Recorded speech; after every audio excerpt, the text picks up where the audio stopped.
आज के हमारे इस वीडियो का topic ACB relay types and their working, मतलब कि एसीबी में कौन कौन सी रिले लगी होती है और साथ ही साथ उनका काम क्या होता है। दोस्तों आज का यह वीडियो इलेक्ट्रिकल के इंटरव्यू और साथ ही साथ इंडस्ट्री में प्रैक्टिकल वर्किंग के अनुसार काफी ज्यादा इंपॉर्टेंट है। तो बिना ज्यादा जिक्र आज के छोटे से वीडियो को स्टार्ट कर लेते हैं। दोस्तों अगर हम वीडियो के स्टार्टिंग में डायरेक्ट हमारे पहले सवाल के जवाब की बात करें कि आखिरकार एसीबी में कितने रिले लगी होती है और इनके नाम क्या है, तो इसका जवाब सिंपल सा है, हमारी एसीबी के अंदर टोटल 3 रिले लगी होती है। और अगर हम इन तीनों रिले के नाम की बात करें तो हमारी पहली शंट कॉइल मतलब कि शंट रिले लगी होती है। दूसरे नंबर पर हमारी यूवी रिले लगी रहती है। आखिर ये यूवी रिले क्या है, तो इसकी फुल फॉर्म है अंडर वोल्टेज रिले, तो इसीलिए इसे कहीं कहीं पे यूवीआर भी बोला जाता है। तो सेकंड नंबर पे हमारी यूवीआर रिले भी लगी रहती है। और तीसरी आखिरी रिले हमारे ब्रेकर में क्लोजिंग रिले लगी रहती है। दोस्तों इन तीनों रिले के अलावा आपको एक और रिले आपकी एसीबी में देखने को मिलेगी। आखिर वो कौन सी रिले होती है, तो आपको यहाँ पे दिख रहा है इस एसीबी पे यहाँ पे एक इलेक्ट्रॉनिक रिले लग रही है। इस इलेक्ट्रॉनिक रिले को आप यहाँ पे बड़ी स्क्रीन पे भी देख सकते हैं। यह कुछ इस प्रकार की होती है। इसे कहीं जगह पर इलेक्ट्रॉनिक रिले के अलावा माइक्रो लॉजिक कंट्रोलर के नाम से भी जाना जाता है। तो आपको इस बात का ध्यान रखना है कि एसीबी के अंदर हमारी टोटल ये सभी रिले उपयोग में ली जाती है। अभी के लिए हम हमारी इन तीनों रिले की वर्किंग समझ लेंगे कि आखिरकार एसीबी में इनका क्या काम है। लेकिन दोस्तों अगर आपको एसीबी में लगी माइक्रो लॉजिक कंट्रोलर मतलब कि इलेक्ट्रॉनिक ट्रिप रिले के बारे में जानना है और इसकी सेटिंग कैसे की जाती है यह भी जानना है, तो इसके ऊपर मैंने ऑलरेडी वीडियो बना रखा है। वह वीडियो आपको इसी वीडियो के एंड में मिल जाएगा। आप वहां से इसके बारे में अच्छे से समझ पाएंगे।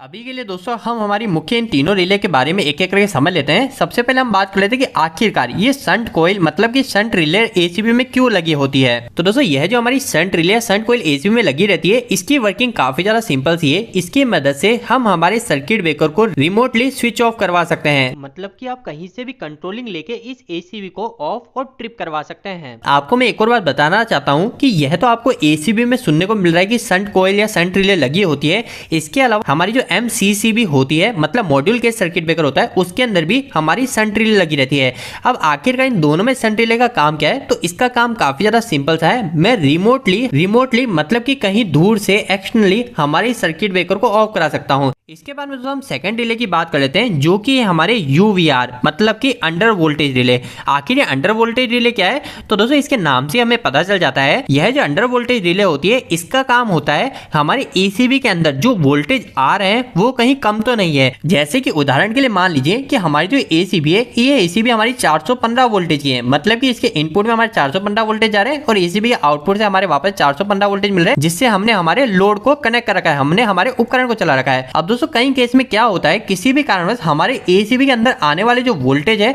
वह वोल्टेज हमारे कम रह गए। ये हमारे कई केसेस में हो सकता है कि हमारे जो सब स्टेशन से जो वोल्टेज हमें मिल रहे हैं वो वोल्टेज ही हमारे कम हो गए। इसके अलावा हो सकता है कि हमारी एसीबी में कई प्रॉब्लम आ गई। तो दोस्तों अब अगर इसमें से किसी भी कारण से अगर एसीबी में कम वोल्टेज आए, जैसे कि 415 वोल्टेज गए, इसमें सिर्फ 380 वोल्टेज ही आ गए और वह 380 वोल्टेज हमारे लोड को हमारे उपकरण को चले गए, तो इसके कारण क्या होगा, हमारे इस उपकरण को कम वोल्टेज मिलेंगे और उपकरण को जैसे ही कम वोल्टेज मिलेंगे तो इस उपकरण की जो एफिशिएंसी है वो एफिशिएंसी डाउन हो जाएगी और साथ ही साथ हमारे इस उपकरण के खराब होने का भी खतरा रहेगा। तो दोस्तों इसी चीज से बचने के लिए हमारे सभी एसीबी के अंदर एक अंडर वोल्टेज रिले जरूर लगी रहती है। आखिर ये अंडर वोल्टेज रिले क्या काम करती है, तो ये सिर्फ इतना सा ही काम करती है, हमारे इस एसीबी में कितने वोल्टेज आ रहे हैं कितने वोल्टेज जा रहे हैं उसको ये सेंस करती रहती है और हमने जितने पे इसको सेट कर रखा है, जैसे कि हमने इसे 400 वोल्टेज पे सेट कर रखा है, तो अगर हमारी इस एसीबी में 400 वोल्टेज से कम वोल्टेज आ रहे होंगे तो उसी सेकंड हमारी ये यूवीआर मतलब अंडर वोल्टेज रिले इस एसीबी को ट्रिप करा देगी। तो दोस्तों यह तो हमने अभी तक 2 रिले के बारे में जान लिया है, एक शंट रिले और एक यूवी रिले।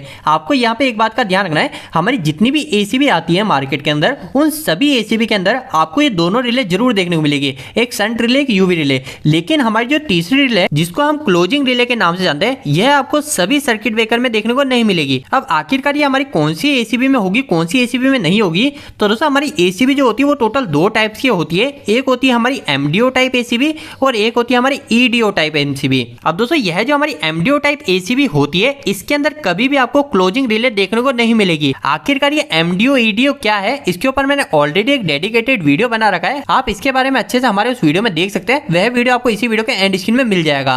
अभी के लिए हम समझ लेते हैं कि आखिरकार ये क्लोजिंग रिले का क्या काम होता है। तो दोस्तों हमारी एसीबी में जो क्लोजिंग रिले होती है इसकी वर्किंग काफी ज्यादा सिंपल सी है। अगर हम में से कोई भी यह चाहता है कि हमारी जो एसीबी है इस एसीबी को मैं दूर से बंद चालू करूं, हूँ। आप यहाँ पे देखिए कि एसीबी के ऊपर यहाँ पे एक ऑन ऑफ के बटन लगे रहते हैं, एक बंद का और एक चालू का बटन लगा रहता है। लेकिन मैं चाहता हूँ मैं इस बटन से एसीबी को बंद चालू ना करूँ, इसके अलावा मैं एक्सटर्नली कोई बटन लगा दूं और उस बटन की मदद से मैं इस एसीबी को ऑन करूँ। यहाँ पर हम सभी इंडस्ट्री के अंदर एक बटन को यूज लेते हैं जिसे हम टीएनसी स्विच भी बोलते हैं, यानी ट्रिप न्यूट्रल क्लोजिंग स्विच। तो यह टीएनसी स्विच उसी एसीबी में लगा होगा जिसके अंदर हमारी क्लोजिंग रिले लगी होगी। अगर आपकी एसीबी में क्लोजिंग रिले नहीं लगी हुई है तो उस केस में आप कभी भी आपके सर्किट ब्रेकर को दूर से बंद चालू नहीं कर सकते। उस समय आपके एसीबी में टीएनसी स्विच भी नहीं लगा होगा, आप सिर्फ आपके ब्रेकर को यहीं से ही बंद चालू कर सकते हैं। इसके अलावा दोस्तों क्लोजिंग रिले और भी कई सारे मुख्य काम में यूज हो जाती है, जैसे कि हमारे सर्किट ब्रेकर को अगर हम ऑटोमेटिक करना चाहते हैं, मतलब कि हम चाहते हैं कि हमारा सर्किट ब्रेकर डायरेक्ट पीएलसी से ही ऑन ऑफ हो जाए, तो वह चीज भी हम इस क्लोजिंग रिले की मदद से कर सकते हैं। क्लोजिंग रिले का काम सिंपल सा यही होता है